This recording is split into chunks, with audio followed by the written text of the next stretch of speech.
eliminação no Carioca. O foco agora, claro, é o início do Brasileiro. Uma reapresentação com clima de recomeço no Vasco. Sem novidades no elenco, o Cruz Maltino se reapresentou após a eliminação no Carioca, com foco no planejamento para o restante da temporada.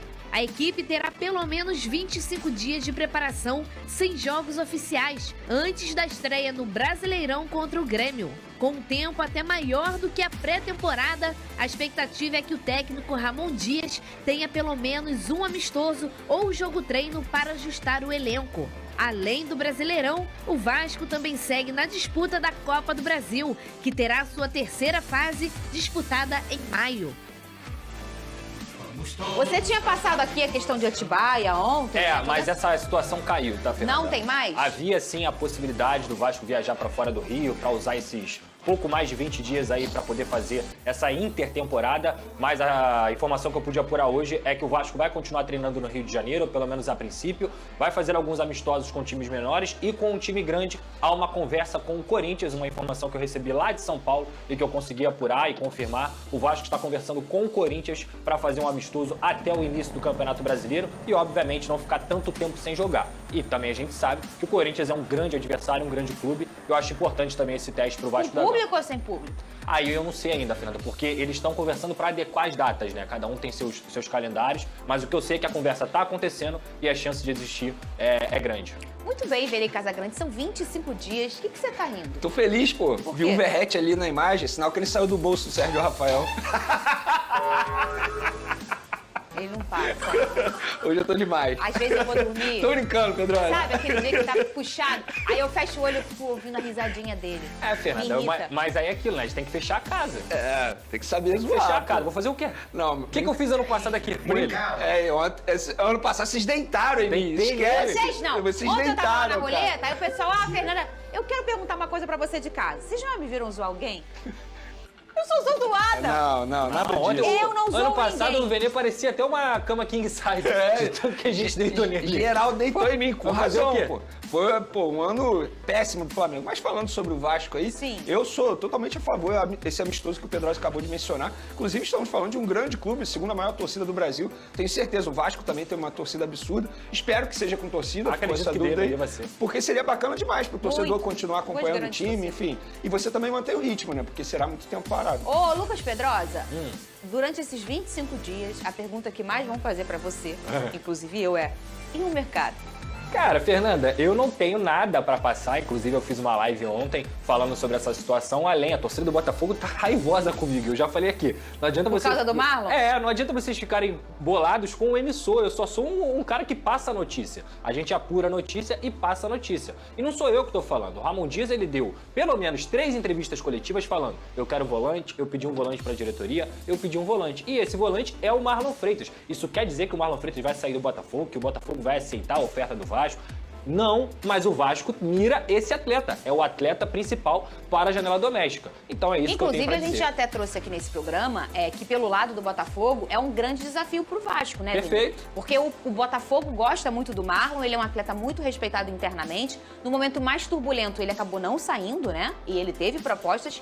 E o John Textor adora o Marlon Freitas. Não, e tem um detalhe, o Botafogo tá na fase de grupos da Libertadores, uma competição extremamente difícil e complicada. Bom, outro detalhe também. Se você libera um jogador desse nível, embora a torcida tenha pego no pé aí dele no início da temporada, por conta da temporada passada, o que eu acho totalmente injusto. O foco, esgotou o foco, aí sim ele vira a página, como foi o Cuejar e o Sforza, né? Perfeito. E aí eu já trouxe essa informação também lá na live ontem, que o orçamento foi estourado. E hoje o Vasco, ele tá pedindo um novo orçamento para contratar o Marlon, para a 777. Por isso que precisa de uma aprovação, porque o empréstimo com custo, nesse caso seriam, pelo menos pelo que eu pude apurar, junto ao Vasco, junto com os representantes do atleta, é de pelo menos 3 milhões de reais que o Botafogo, de 3 milhões de euros que o Botafogo pede. Então o Vasco precisa aceitar com a 777 esse investimento, esticar esse orçamento para tentar o Marlon. Então é um foco que a diretoria, junto com a comissão técnica, junto com a Vasco SAF, já entendeu também que não adianta atacar 3, 4 jogadores de uma vez, porque a 777 não funciona dessa maneira. Deixa eu chegar pertinho. E acho que agora tá do lado deles ali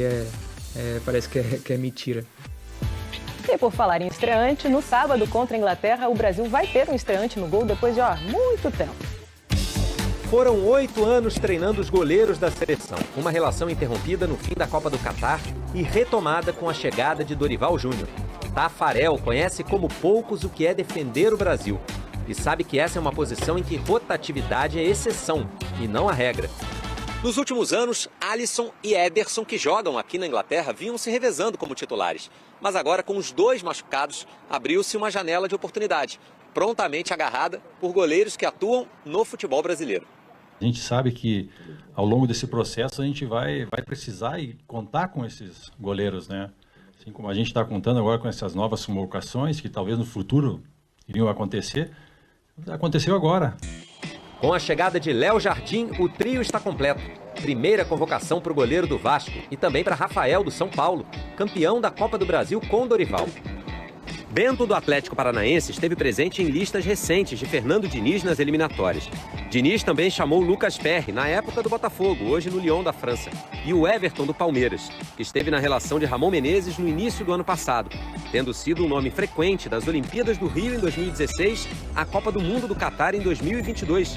Ele foi o único em 5 anos e meio a interromper o rodízio Alisson-Ederson. São 62 partidas sem um goleiro estreante. O último foi o Neto, em setembro de 2018, contra El Salvador. O escolhido dessa vez tem grande chance de se firmar como a opção para quando os favoritos estiverem recuperados. Os três estão num bom momento, a gente está muito tranquilo quanto a isso, né? Vamos dar início aos trabalhos, ver as condições aqui deles, aqui dentro mesmo, e depois fazer uma definição, mas com muita tranquilidade. Qualidade fundamental para o escolhido de agora continuar a ser lembrado no futuro. Hoje faz 10 anos da morte do Bellini, capitão da seleção no primeiro título mundial lá em 1958. Pioneiro no gesto de erguer a taça de campeão, ele também ajudou a medicina, viu? É que o cérebro dele foi doado para estudos. Para falar do gesto, primeiro é preciso falar do homem. Ideraldo, filho do casal Hermínio e Carolina. Para Giselda, a mulher de uma vida inteira, simplesmente Bellini. Ele era extremamente brincalhão, educado, sabe, leal. Isso daí ele sempre foi com todos. E pensando em todos, surgiu o gesto. A expressão do Bellini gentil, generoso, que ao ouvir os fotógrafos brasileiros pedindo que exibisse a taça Gilles Rimet no gramado do estádio Rassunda, a ergueu com as duas mãos sobre a cabeça.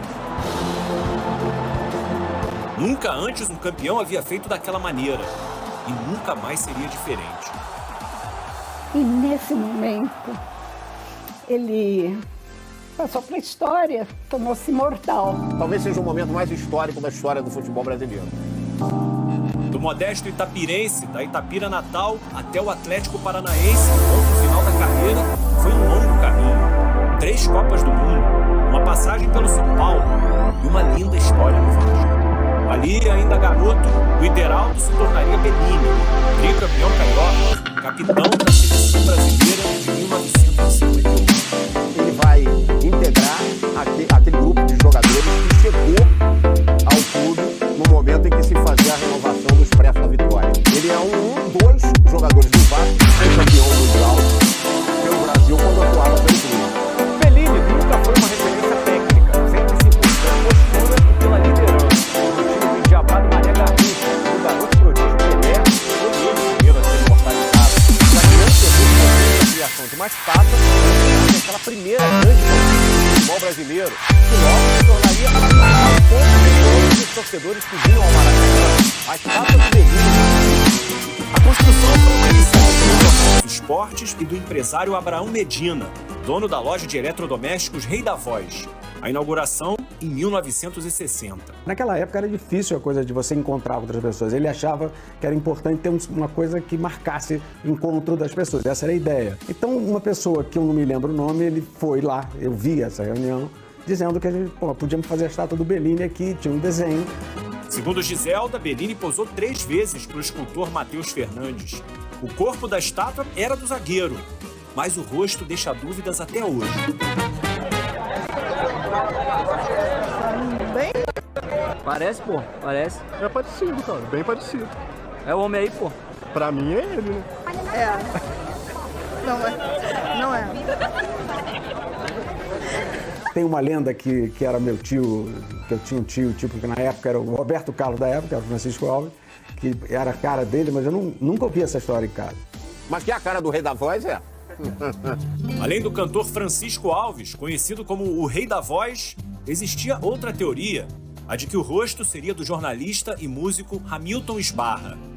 Era uma homenagem à seleção.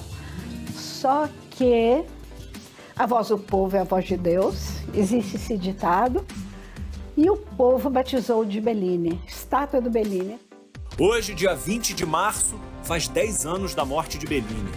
10 anos de um último gesto inesquecível, do zagueiro e da família.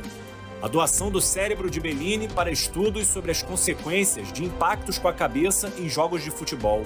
Dona Giselda interessou-se porque ela achava que muitos companheiros do Bellini, num número grande, tinham desenvolvido uma demência no envelhecimento.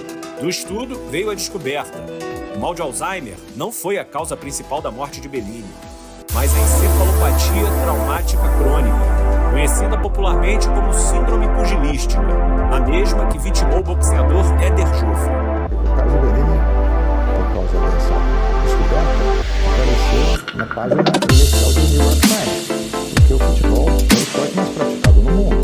Se podem se desenvolver sinais demenciais por causa da prática do futebol, isso tem uma importância extraordinária. Faz 10 anos que parece que foi ontem. Porque parece que foi ontem, todo dia. A gente está lembrando dele, é uma ausência presente. Presente e eternamente irreverenciável.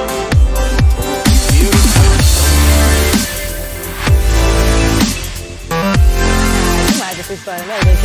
Ele deixou legal do lado, ele tem um gesto e ainda tem a ciência mesmo depois. Agora vamos combinar, né? Todo mundo tem uma estátua no Maracanã de Bellini, né? Não se mexe com tradição, gente. Globo Esporte chegando no fim. Eu me despeço deixando um beijinho pra você. Tchau, tchau. Até amanhã.